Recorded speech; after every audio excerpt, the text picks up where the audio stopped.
नमस्कार, श्री स्वामी समर्थ. कसे आहात सगळे? स्वागत आहे आपल्या एका नवीन व्लॉगमध्ये. सगळ्यांना नवरात्रीच्या खूप खूप शुभेच्छा. आम्ही मध्ये एकदा असंच जवळच्याच देवीचं दर्शन वगैरे घ्यायला गेलो होतो PNT कॉलनीच्या इथे. तर मग आम्ही जिथे दर्शन घ्यायला गेलो होतो खूप गर्दी पण होती आणि असं म्हणतात ही देवी नवसाला पावणारी देवी आहे. आमच्या डोंबिवलीतली नवसाला पावणाऱ्या देवीचं आम्ही दर्शन घेतलं. तिथे त्या दिवशी होम वगैरे झाला होता आणि नंतर मग जवळपास आम्ही म्हटलं देवींचे वगैरे दर्शन घेऊ. छान वाटलं दर्शन वगैरे घेऊन झाल्यावर. तिथे जवळच अशी दुसरी देवीचं पण हे होतं, तिथेसुद्धा आम्ही जाऊन दर्शन घेतलं. बाकी काहीही म्हणा, पण असं देवीच्या मंदिरात असेल किंवा असं देवीचं वगैरे दर्शन घेतल्यावर फ्रेश वाटतं. आणि नवरात्रीमध्ये एक वेगळीच वाईब असते, गरबावाली एक त्यात स्पेशली वाईब असते. गरबा वगैरे नक्की खेळायला जाताय ना तुम्ही. आणि नंतर मग आता दसरा होता, तर मग दसरा स्पेशल तुम्हाला हा व्हिडिओ बघायला मिळेल. दसऱ्याची आम्ही पूजा वगैरे कशी केली. त्यात दसऱ्याच्या दिवशी आमच्या इथे एक कोकणात पद्धत असते दोरे सोडण्याची, तीसुद्धा तुम्हाला बघायला मिळेल ह्या व्हिडिओमध्ये. जे गौरीचा ओसा असतो तेव्हा आम्ही जे दोरे घेतो ते स्पेशली दसऱ्याच्या दिवशी सोडले जातात. कारण दसरा हा दिवस 3.5 मुहूर्तांपैकी एक असतो. 3.5 मुहूर्तांपैकी एक दिवस म्हणजे चांगलाच दिवस असतो. म्हणून त्या दिवशी असा आम्ही दोरे सोडणीचा कार्यक्रम असा करतो. आम्ही जिथे दुसऱ्या ठिकाणी गेलो होतो दर्शन घ्यायला, तिथे छान अशी मस्त अशी रांगोळी काढलेली होती. रांगोळी बघून खूप छान वाटलं. देवीचंसुद्धा त्या दिवशी आम्ही दर्शन वगैरे घेतलं. आणि नंतर मग आता तुम्हाला ह्या व्हिडिओमध्ये पुढे बघायला मिळेल आमची दोरे सोडणी कशी करतो त्याविषयी बघायला मिळेल.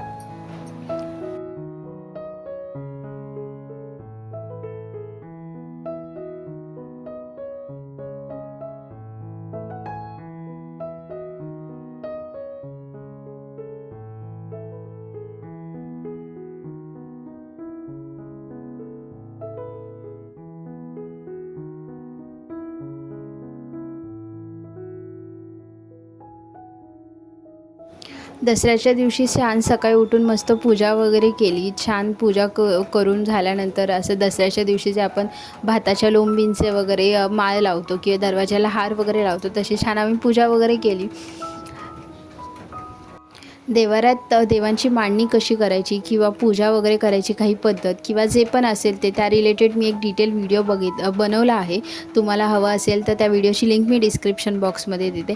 त्यामध्ये कलश कधी मांडायचा, कसा मांडायचा, किंवा देवाऱ्यात देवांची मांडणी कुठल्या पद्धतीने करायची, कलश कुठल्या दिशेला ठेवायचं वगैरे त्या सगळ्या रिलेटेड मी डिटेलमध्ये व्हिडिओ बनवला आहे. तुम्हाला व्हिडिओची लिंक डिस्क्रिप्शन बॉक्समध्ये देईन मी, नक्की जाऊन बघा तुम्ही तो व्हिडिओ. छान हार वगैरे घालून मी पूजा केली, बत्ती वगैरे लावली छान.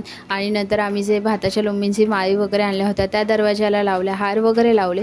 भाताच्या लोंबींची माळी दरवाजाला लावतात, त्याशिवाय प्रत्येक म्हणजे एक त्याच्यात जो पीस असतो तो कट करून आपण फ्रीजला, खिडकीला, दरवाजाला वगैरे असं सुद्धा बांधला जातो. आम्ही ते सगळं केलं आणि नंतर मग आम्ही दोरे सोडणीचं हे चालू केलं.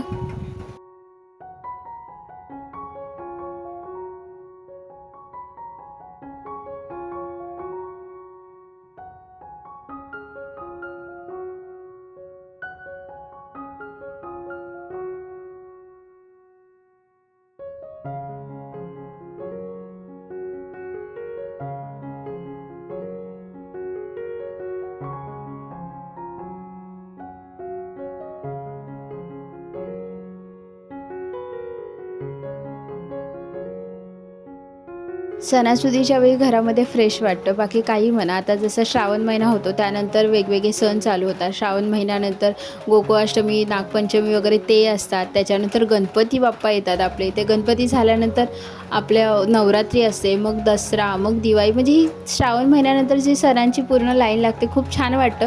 आणि सणासुदीच्या दिवसात छान प्रसन्न असं सुद्धा वाटत असतं. त्यात सध्या नवरात्रीमध्ये पाऊससुद्धा कधी कधी पडतो, त्यामुळे सगळ्यांना पावसाळ्यातल्या गरबासुद्धा एन्जॉय करायला मिळतो आहे. हो, पूजा वगैरे करून झाल्यानंतर आम्ही दरवाजाला हार बांधला. हा हार मी घरीच बनवला होता. छान फुलं मार्केटमधून घेऊन आलेली आणि आंब्याची पानं मध्ये मध्ये टाकून असा छान हार बनवलेला.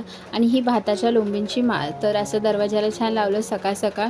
आणि त्यानंतर मग आम्ही दोरे सोडणीच्या जेवणाची तयारी केली. दोरे सोडणीच्या जेवणासाठी आम्ही जे पण बनवले ते आता तुम्हाला पुढे बघायला मिळेल. आता आपण बनवणार आहोत मिक्स कडधान्याची भाजी. टोटल 16 भाज्या लागतात, पण वेगवेगळ्या प्रकारच्या भाज्या म्हणजे सुक्या भेंडी वगैरे ती भाजी एक आपण सेपरेट करणार आहोत. कडधान्य काही मी घेतले त्याची भाजी सेपरेट करणार आहोत. कडधान्यामध्ये मूग, मटकी, चवळी वाटाणे वगैरे ह्या भाज्या घ्यायच्या. काळे वाटाणे किंवा काळे चणे वगैरे असतील किंवा काही काळे पदार्थ, काळे वाटाणे वगैरे तसे नाही यूज करायचे. तर मग आता आपण ही भाजी करणार आहोत. मी आता ह्याच्यामध्ये मिक्स जे कडधान्य होते रात्री भिजत घातले होते, आता आपण ती भाजी बनवून घेऊया. आता हे तेल तापले, आपण कढीपत्ता घालूया.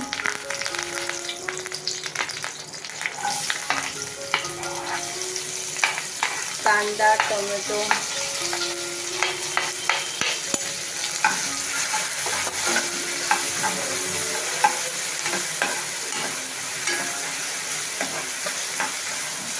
छान आता हे आपण परतून घेऊया.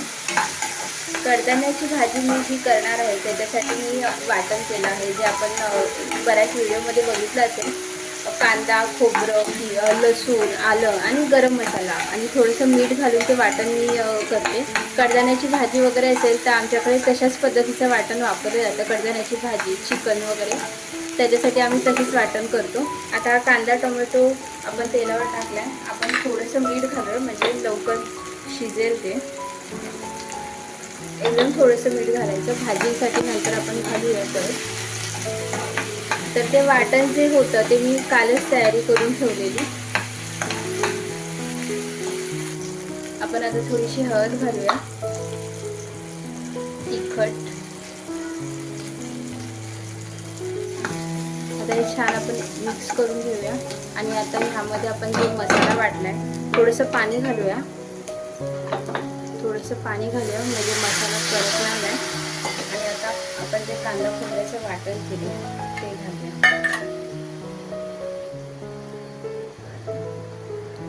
या वाटणामुळे छान घट्टपणा वगैरे येतो आणि ग्रेव्ही छान तयार होते. चिकनसाठी पण आम्ही हेच वाटण वापरतो. आता छान मिक्स करून घेऊया.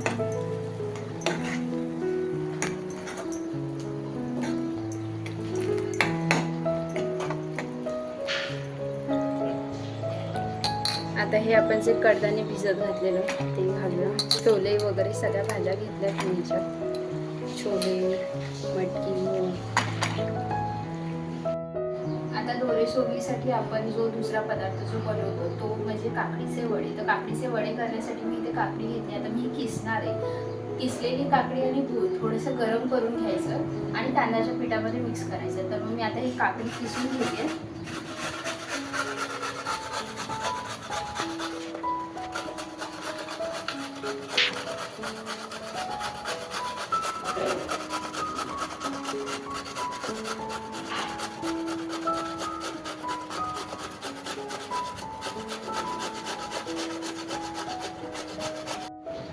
आता मी इथे गोल बारीक कापून घेतल्या आणि ही किसलेली काकडी. आता आपण हे एकत्र करूया आणि आपण थोडंसं असं हलकं गरम करून घ्यायचं. थोडंसं गरम करून घेतलं म्हणजे काकडीचे जे वडे असतात ते कसे थंड वगैरे झाले की कडक नाही होत किंवा वातड नाही लागत. आता हे जे आहे ह्याच्यामध्ये आपण थोडं मीठ घालून घेऊया. मीठ घातल्यामुळे काकडीला पाणी सुटतं अजून, त्यामुळे ह्याच्यात जास्त पाणी ॲड पण नाही करायला लागत. कारण पाणी आणि काकडी आणि मीठ असल्यामुळे असंही पाणी सुटते, त्यामुळे मोजकंच पाणी घेऊन आपण पीठ मळायचं. आता हळद घालूया. आता मी हे जे काकडी, हळद आणि मिठाचं जे हे बनवलं होतं ते गरम केलेलं, थोडं हलकंसं थंड झाल्यानंतर मी त्याच्यामध्ये पीठ मळून घेणार आहे. शक्यतो पाणी कमीत कमी वापरायचं, कारण जे आपण हे करणार आहोत, जे वडे करतो ते काकडीचे आहे. ते काकडी आणि मीठ असं असेल तर पाणी सुटतं, त्यामुळे हलक्या हाताने आणि कमी पाणी यूज करून मळायचं. कारण ते थोडं घट्टच आणि मळून ठेवायचं, कारण जर पीठ पातळ आपण आधीच मळलं, जेव्हा आपण थोडा वेळ ते पीठ ठेवतो त्याला अजून पाणी सुटतं आणि त्याच्यानंतर मग ते पीठ पातळ होतं पूर्ण. आणि पातळ पीठ झालं तर मग वडे नाही बनवता येत. आणि हे गरम करून घेतल्यामुळे वडे आपण सॉफ्ट होतात, म्हणजे जास्त टाईम राहिले तरी वडे सॉफ्टच राहतात. आता हे बघा, मी हे पीठ असं घट्ट असं मळून घेतलं आहे. हे बघा, आता हे थोड्या वेळानंतर पाणी सुटणार त्याला आणि अजून पातळ होणार, त्यामुळे वडे थापायला पण सोपे जातील तेव्हा. आणि आता हे थोडं 15 ते 20 मिनटं असं कमीत कमी झाकून ठेवायचं. छान मुरतं पीठ.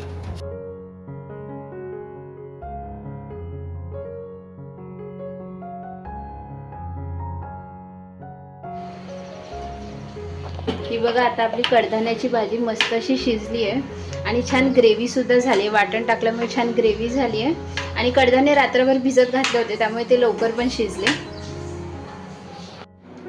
आता आपण ही दुसरी मिक्स भाजी करणार आहोत. जी पहिली भाजी केली आपण कडधान्याची, त्याच्यात 6-7 कडधान्य घेतले. त्याशिवाय मी आता इथे फ्लॉवर, गोबी, भेंडी, भोपळा घेतलेला आहे, फरसबी वगैरे त्या भाज्या घेतल्या आहेत, तोंडली वगैरे ह्या भाज्या घेतलेल्या आहेत. आता ह्या भाज्यांची आपण एक मिक्स भाजी करणार आहोत.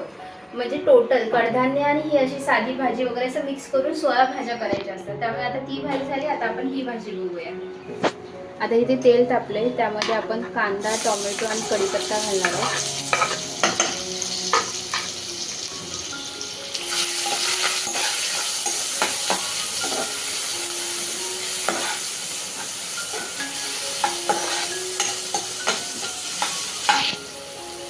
थोडे आपले रोजचे मसाले, हळद, तिखट, थोडासा गरम मसाला,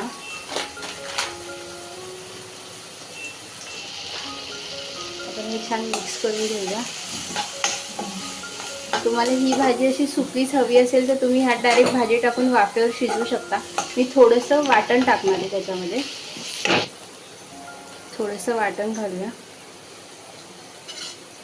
हे छान वाटण आपण तेलावर परतून घेऊया.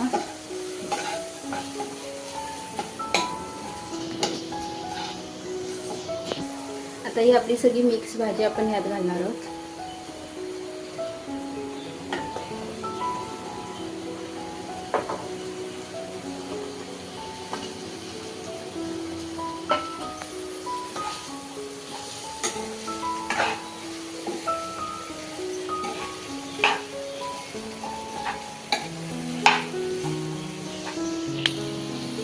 चवीपुरतं मीठ,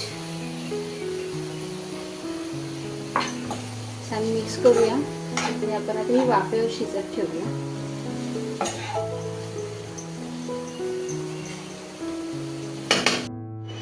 दोरे सोडण्यासाठी आता कोकणात बनवला जाणारा दुसरा महत्त्वाचा पदार्थ आपण म्हणू शकतो त्याला, ते म्हणजे दिवे. तांदळाच्या पिठाचे दिवे बनवले जातात.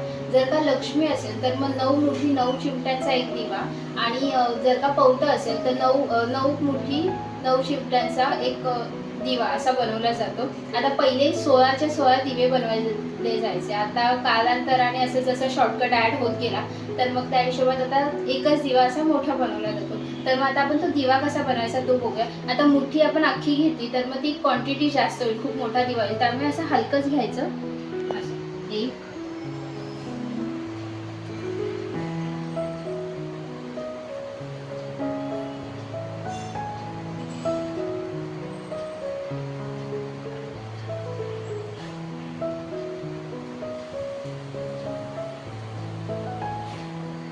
मी आता इथे 16 मुठी घेतल्यात. आता 16 चिमट्या.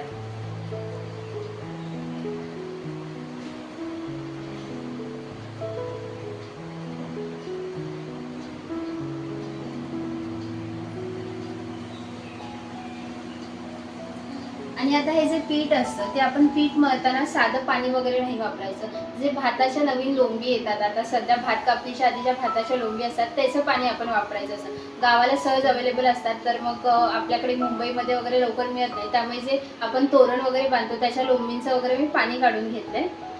तर मग ह्या पाण्यामध्ये आपण ते आता दिवे बनवूया.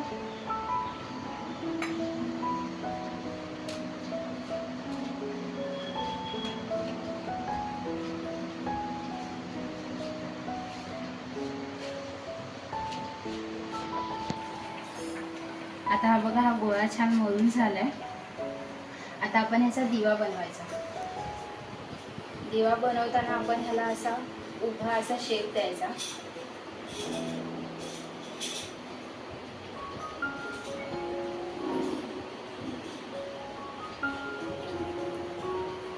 आता हा बघा, हा असा उभा असा थोडासा गोळा करून घ्यायचा आपण, आणि आता इथे असं शेप द्यायचा.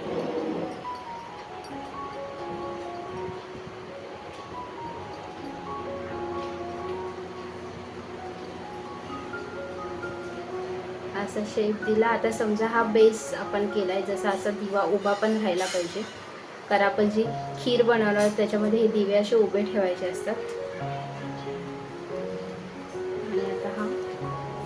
वरच्या साईडला.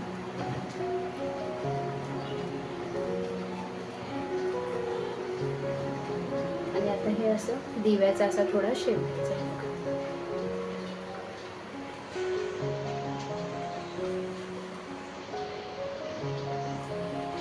आता आपण वडे करतोय. वड्यांचं जे पीठ होतं छान थोडंसं पातळ असं झाले, त्यामुळे वडे थापायला सोपे जातात.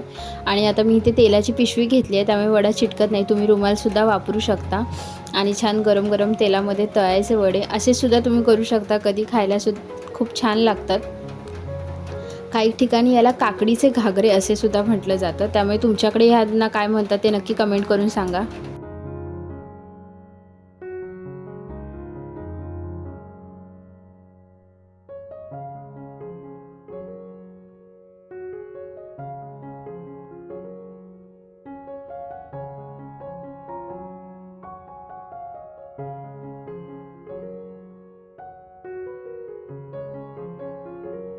आता आपलं दोरे सोडणीचं संपूर्ण जेवण बनवून झालं आहे. छान आपण ताट वगैरे भरून ठेवलं आहे नैवेद्याचं.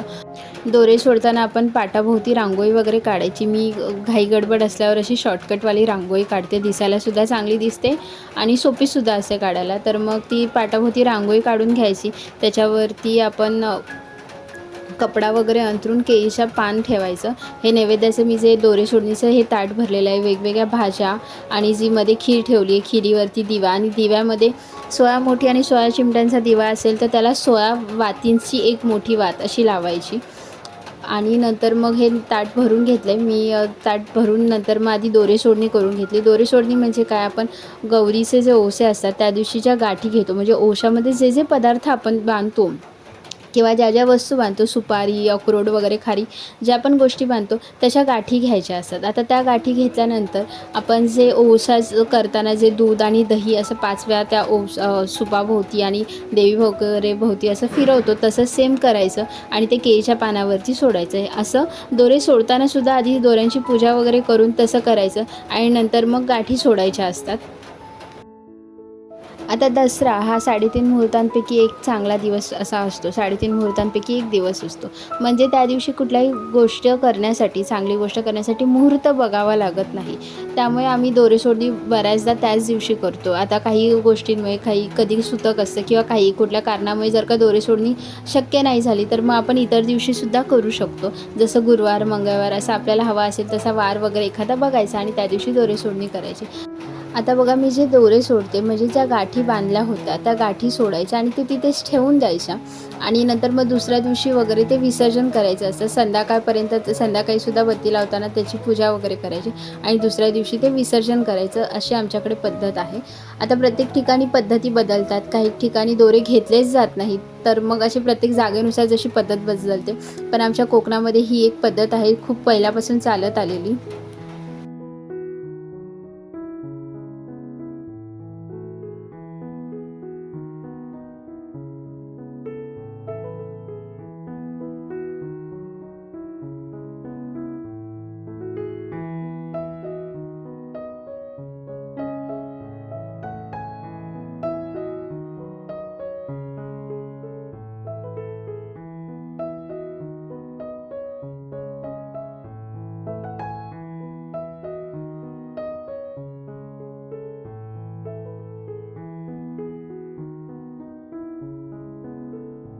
दोरे वगैरे सोडून झाल्यानंतर, गाठी सोडून झाल्यानंतर आपण जे नैवेद्याचं ताट भरलेलं असतं त्याच्यातला तो दिवा लावायचा आणि नंतर दिवा असा 5 वेळा त्या दोऱ्यांना वगैरे दाखवायचा, अशी पद्धत असते. आता प्रत्येक ताटातले दिवे लागल्यानंतर असे सगळे दिवे असे सगळे एकत्र लागलेले असतात. ते बघायला खूप छान वाटतं आणि मस्त वाटत असतं. आणि नंतर मग हे दिवे जेवढा वेळ जळतील तेवढा वेळ जळू द्यायचे आणि त्यानंतर मग आपण घरातले जे पुरुष मंडळी असतात त्यांना हे ताट द्यायचं आणि त्यांना ते ताट जेवणासाठी, म्हणजे त्यांचा सकाळपासून उपवास असतो धरायचा त्या दिवशी, आणि ह्याच ताटातलं जेवण जेवून झाल्यानंतर ते लोक उपवास सोडतात.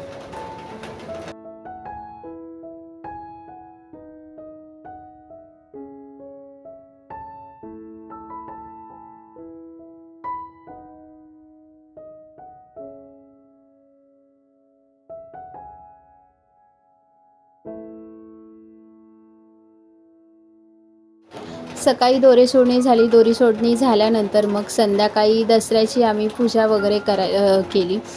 आणि दसऱ्याच्या पूजेला सगळी घरातली हत्यारं वगैरे असतात, त्यामुळे मी चाकू किंवा कैची वगैरे त्या सगळ्या गोष्टी घेतल्या. विद्येचीसुद्धा, सरस्वतीचीसुद्धा पूजा केली जाते त्या दिवशी, त्यामुळे त्या सगळ्या गोष्टी, पेन वगैरेसुद्धा मी तिथे ठेवला होता. त्या सगळ्या गोष्टींची पूजा वगैरे केली, सोन्याची पूजा केली, सोनं सगळीकडे वाटलं.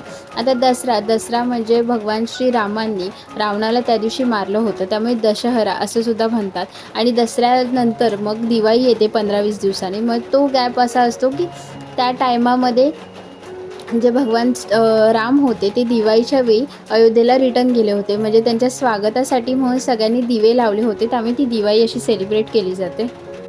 सो असा होता आमचा हा दसरा स्पेशल ब्लॉग आणि आमच्या कोकणातली एक परंपरा दोरे सोडण्याची. कसा वाटला व्हिडिओ नक्की कमेंट करून सांगा. चॅनलवर नवीन असाल तर चॅनलला सबस्क्राईब करायला विसरू नका आणि बेल आयकॉनवरती नक्की क्लिक करा.